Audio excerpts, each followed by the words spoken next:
디지털 색채 1 강의를 맡고 있는 정훈입니다. 이번 주에는 색채 지각설과 색채 표준의 원리와 개념에 대해서 학습을 해보도록 하겠습니다. 그 첫 번째 시간으로서 색채 지각설과 혼색에 대해서 살펴보도록 하겠습니다. 본격적으로 수업을 시작하기 전에 지난주에 학습했던 내용들을 다시 한번 살펴보도록 하겠습니다. 첫 번째 시간에는 색채 지각의 원리에 대해서 배웠었죠. 그 색지각의 3요소, 색지각의 3요소 기억나시나요? 네, 광원이 필요하고 그 광원을 반사시키는 물체, 대상물이죠. 반사체가 필요하고 또 이런 대상물을 관찰하는 관찰자, 이렇게 광원, 반사체, 관찰자가 색지각의 3요소였죠.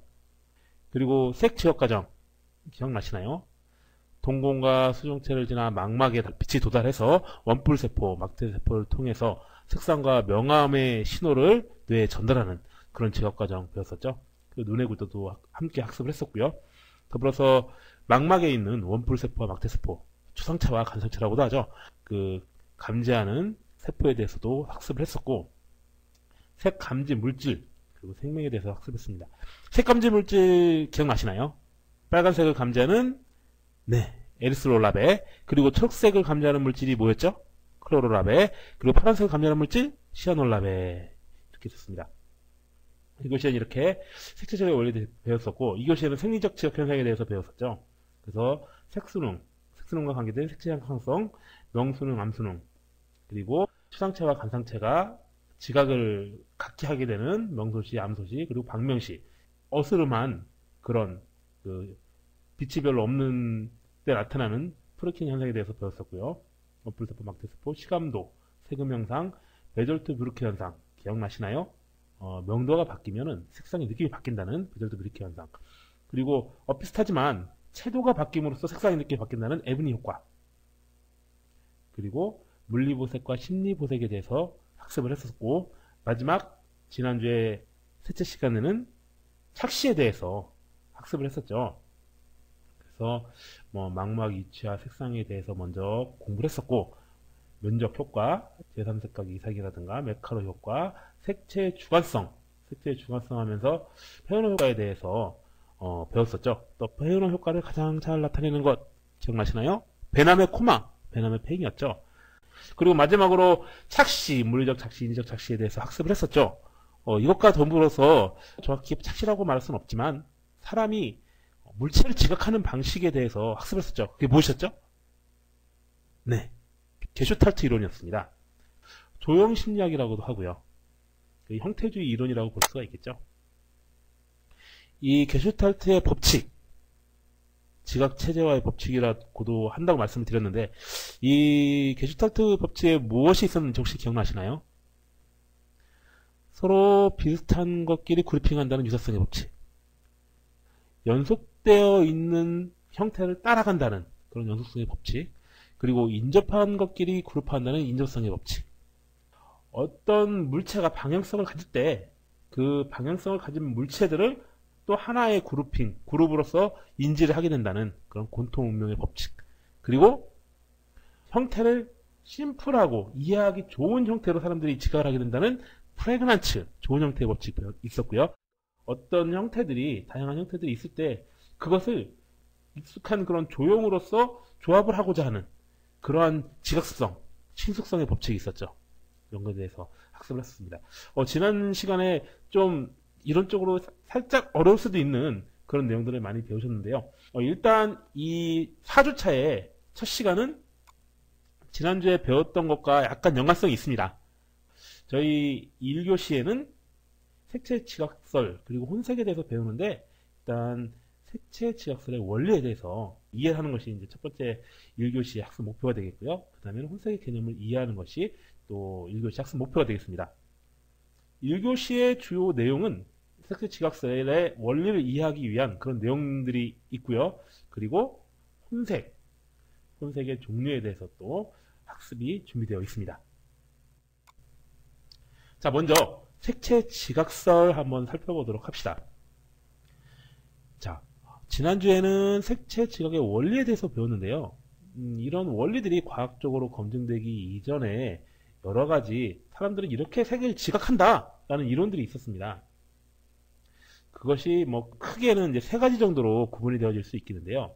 첫 번째로 나오는 삼원색설, 그리고 반대색설, 그리고 삼원색설과 반대색설을 혼합한 이론인 단계설, 이렇게 세 가지 종류가 있다고 생각하시면 되겠습니다. 크게 나눠서. 자, 먼저 삼원색설 한번 살펴보도록 하죠. 이 삼원색설은 눈의 망막에 장파장, 준파장, 당파장별로 인지하는 것이 틀린, 그러니까 이러한 색상을 나눠서 인지하는 그런 세 가지 종류의 물질이 있다고 생각한 것이 삼원색설입니다. 그리고 이 각각 일으키는 감각이 빨강, 초록, 파랑에 근접했다, 이렇게 얘기를 하고 있죠. 빛이 망막에 이르면 세 종류의 각각 특성이 있는 빛의 수용기가 어느 정도씩 반응하는가에 따라서 그 세 가지 속성, 배웠던 레드, 그린, 블루, 적, 녹, 청, 이 세 가지의 양이 결정이 되고 그 결정된 것이 조합이 됨으로써 다양한 색상들을 느끼게 된다라는 것이 삼원색설이 되겠습니다. 예를 들어 흰색 같은 경우에는 세 종류 수용기라고 할 수 있는데 그 세 종류의 빛의 수용기가 다 반응하는 경우, 그리고 검은색 같은 경우에는 그 수용기, 우리가 배웠던 바에 의하면 뭐였죠? 예, 원뿔세포, 추상체가 되겠죠. 이것이 모두 반응하지 않을 경우, 그리고 세 종류의 이런 신경 반응량에 따라서 흰색, 검은색 뿐만 아니라 다양한 스펙트럼, 인간이 인지할 수 있는 세계 정도가, 구분할 수 있는 세계 정도가 17,000가지 정도라고 하죠. 이런 다양한 색상을 지각할 수가 있다라는 것이 삼원색설이 되겠고요. 여기 보면은 영 헬름홀츠설이라고 되어 있는데 왜 그럴까요? 자, 이 삼원색설은요, 영이 1802년에 발표를 했습니다. 이때 영이 주장한 삼원색은요, 지금 저희들이 학습한 빨간, 초록, 파랑이 아니라 빨간색, 노란색, 파란색이다, 이렇게 생각을 했었어요. 하지만 이후에 헬름홀츠가 기본색이 빨간색, 노란색, 파란색이 아니라 빨간색하고 초록색과 파란색이다 라고 주장을 했고요. 영이 그러한 헬름홀츠의 이론에 동의하면서 먼저 삼원색으로 사람들이 색을 시작할 수 있다라는 것을 주장한 사람이 영이고, 그 삼원색이 빨간색, 초록색, 파란색이다 라고 주장한 사람이 헬름홀츠이기 때문에 두 사람의 이름을 합쳐서 영 헬름홀츠설이다, 이렇게 얘기를 하는 겁니다. 자, 보시다시피 이렇게 레드와 그린과 파란색이 있죠. 그래서 이런 색깔들이 다 조합을 함으로써 다양한 컬러를 인지할 수 있다라는 것이 삼원색설이 되겠고요. 반대색설을 한번 살펴봅시다. 이 반대색설은요, 그야말로 보색관계의 색을 하나의 수용기에서 지각을 하게 된다라는 것입니다. 그런데 이 수용기는 어떤 식으로 구성되냐 하면 빨간색과 초록색을 느끼는 수용기, 그리고 노란색과 파란색을 느끼는 수용기, 흰색과 검은색을 느끼는 그런 수용기, 이렇게 세 쌍으로 세 개의 기본 감각을 느낀다 라고 하는 이론이 되겠습니다. 헤릭이라는 사람이 주창을 했고요. 그래서 이런 수용기가 이화라고 하는 단계, 동화라고 하는 단계를 거친다라고 하거든요. 백색과 흑색을 감지하는 수용기의 경우에 이화가 되면은 백색을 느끼고 동화가 되면 흑색을 느끼고, 마찬가지로 적색과 초록색을 구별하는 그런 수용기가 이화가 될 경우에는 붉은색을, 동화가 될 경우에는 녹색을 느낀다 라고 이야기하고 있습니다. 마찬가지로 노란색과 청색을 느끼는 수용기가 이화가 됐을 경우에는 노란색을 느끼고 동화가 됐을 경우에는 청색이 느껴진다, 이런 얘기입니다. 그런데 어떻게 이렇게 6가지 색깔만 가지고 다양한 색을 느낄 수가 있겠느냐, 더군다나 색을 느끼는 수용기는 이 2개가 아니냐, 이런 생각이 드시죠? 그 해답은 이 옆에 그림을 보시면 찾으실 수 있습니다. 자, 이 옆에 그림 중에서도 이 부분 위에 이거는 단순하게 나타나 있지만 스펙트럼이라고 보시면 됩니다. 단파장에서 장파장에 이르는 가시광선 스펙트럼이라고 보시면 되겠고, 여 밑에 보시면은 네 가지 색으로 선이 그려져 있는데, 이게 색은 네 가지이지만 선은 두 개다 라고 생각하시면 되겠습니다. 그래서 아까 말씀드린 빨간색과 초록색을 느끼는 그런 수용기의 선, 그리고 노란색과 파란색을 느끼는 수용기의 선, 이렇게 두 가지 수용기가 각 파장 때에 반응하는 모습을 나타내는 그래프고요. 뭐 당연히 이쪽 밑에 라인은 무엇일까요? 파장이 되겠고요. 요 위에는 이화와 동화의 정도를 나타내는, 강도에 따라서 이화와 동화의 정도를 나타내는 그런 선이 되겠죠. 그리고 이 선 자체는 색의 강도라고 생각하시면 되겠습니다. 이 색이 갖고 있는 강도, 빛의 강도, 각 파장의 강도라고 생각하시면 되겠죠. 파장의 길이고. 자, 그래서 어떻게 다양한 색깔을 느낄 수 있느냐? 여기 보시면 어떤 파장의 경우에 이 빨간색과 초록색을 느끼는 수용기는 여기에 반응을 하고, 또 노란색과 청색에 반응하는 수용기는 여기 작용을 하게 되는 겁니다. 그럼 여기 무슨 색이 나타날까요? 예, 붉은색과 파란색이 만나면서 바이올렛이 나타나게 되겠죠. 이런 식으로 색이 조합이 된다라는 얘기입니다. 그렇죠? 이렇게 해서 다양한 색을 이 두 가지 이화와 동화를 거치면서 다양하게 색이 조합이 되면서 여러 가지 색을 사람들이 지각할 수 있다라고 이제 얘기하고 있는 것이 반대색설이 되겠습니다. 그래서 여기 보시면은 이 반대색설 같은 경우에는 삼원색설 갖고는 설명이 안 되는 부분들, 특히 잔상 같은 부분들을 잘 보완하고 있는 이론이라고 볼 수가 있습니다. 그래서 이 반대색설은 수능, 대비, 잔상 현상들을 설명하기에 용이한 그런 이론으로서 받아들여졌습니다. 그런데 시대가 변하고 기술이 발달하면서 사람들이 이 두 가지 이론을 한데 엮어서 가장 사람들이 현 상황에서 이해하기 쉽고 또 과학적으로 설명이 가능한 형태의 이론을 만들어냈는데요. 그것이 바로 단계설입니다. 그래서 처음 망막의 단계에서는 이렇게 적색, 녹색, 청색의 삼색설로, 그리고 그 이후의 단계에서는 이 세 가지 색의 가산혼합과 감산혼합을 통해서 이러한 아까 보셨던 반대색설과 같은 그러한 스펙트럼을 만들어내고, 이러한 그 합성에 의해서 다양한 컬러를 느낀다라는 그러한 이론을 만들어냈습니다. 이것이 각기 1단계, 그리고 1단계, 망막의 단계죠. 망막의 단계에서 신경에 이르는 과정에서 반대색설에 따르는 반대색설과 유사한 그런 빛의 처리 과정을 거친다 해가지고 단계를 나누어서 빛을 지각한다 라는 그런 이론이 되겠고요. 그래서 이름을 단계설이라고 쳤습니다. 그리고 이러한 단계설의 이런 모식을 잘 나타내는 것이 제임슨과 허비치의 모델이다 이렇게 생각하시면 되겠습니다. 자, 색채 지각설에 대해서 공부를 해봤고요. 이제부터 혼색, 색을 혼합하는 것, 혼색에 대해서 공부를 해보도록 하겠습니다. 자, 색을 혼합할 때는 정확하고 체계적인 결과의 추측이 가능해야 되겠죠. 사람들이 색이 혼합되어지는 과정을 살펴보다 보니까 어떤 것은 색이 혼합되면은 더 밝아지기도 하고 어떤 것은 더 어두워지기도 하다라는 것을 발견했습니다.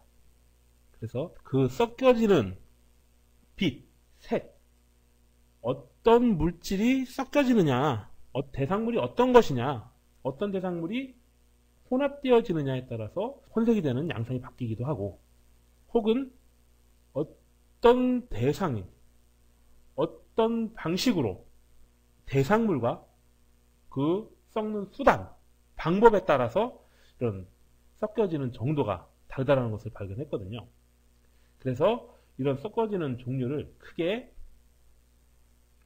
가법 혼색, 간법 혼색, 그리고 가법도 아니고 간법도 아닌 중간 혼색, 이렇게 세 가지로 분류를 했습니다.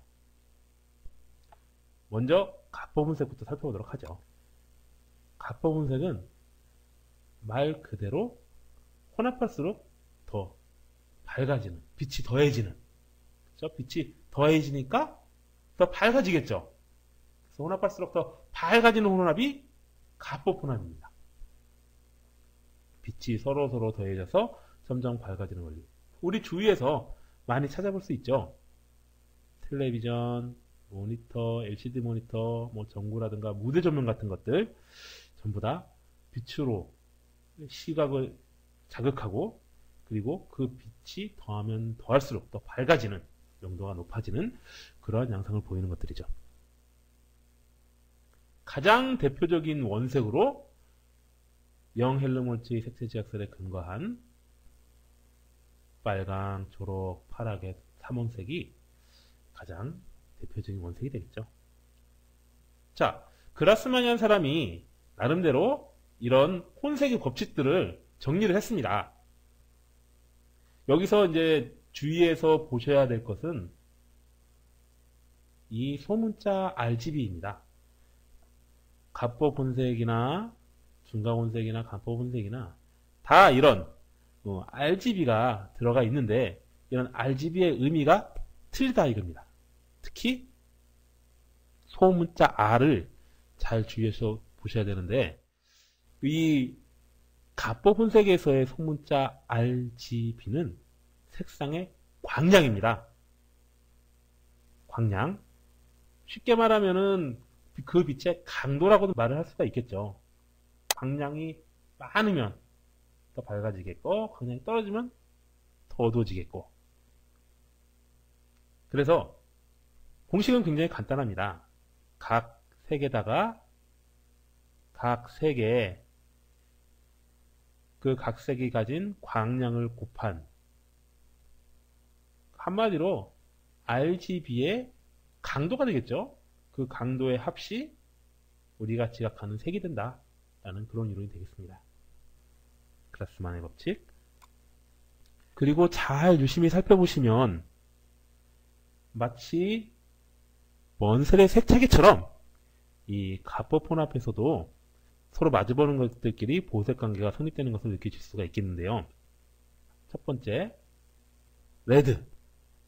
적색을 한번 볼까요? 적색의 반대편엔 무엇이 있나요? 적색의 반대편엔 그렇습니다. 시안색이 있죠.